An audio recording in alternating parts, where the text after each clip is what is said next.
সতীৰ্থসকল এয়া দেখিছে আমাৰ ভীম সেনাৰ এয়া কাৰ্যকৰী সভাপতি কামৰূপ মহানগৰ আমাৰ সত্যপদ নাৰায়ণ দাস ডাঙৰীয়া, আমাৰ কেন্দ্ৰীয় ক্ৰীড়া সম্পাদক শিৱসাগৰৰ প্ৰতিনিধিত্ব এয়া দিব্যজ্যোতি দাস ডাঙৰীয়া, আমাৰ এয়া আছে সভাপতি এয়া সোণমণি দাস ডাঙৰীয়া।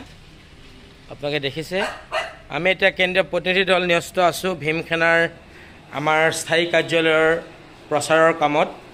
আমাৰ এয়া গুৱাহাটী আপোনাৰ ফ্লেক্স প্ৰিণ্টাৰত আমাৰ এতিয়া ভীম সেনাৰ স্থায়ী কাৰ্যালয়ৰ আমাৰ ফ্লেক্স নিৰ্মাণৰ এয়া কাৰ্য চলি আছে।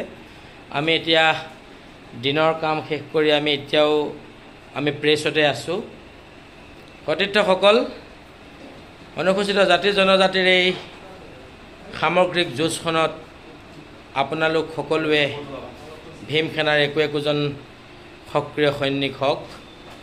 আজি আমাৰ ভীম সেনাৰ দিছপুৰস্থিত ছুপাৰ মাৰ্কেট স্থায়ী কাৰ্যালয়ত আজি আমাৰ এইখন আমাৰ পোষ্টাৰ বেনাৰ লাগিব, তাৰ কামতে আমি ন্যস্ত আছোঁ। সকলোকে আমি অসম ভীম সেনাৰ এই সংগ্ৰামী যাত্ৰাত সক্ৰিয় সহযোগী হ'বলৈ অনুৰোধ জনাইছোঁ।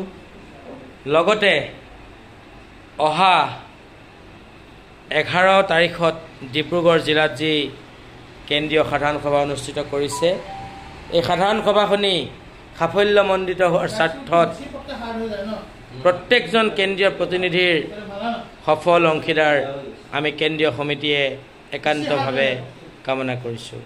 ধন্যবাদ। জয় ভীম, জয় ভীম, জয় আই অসম।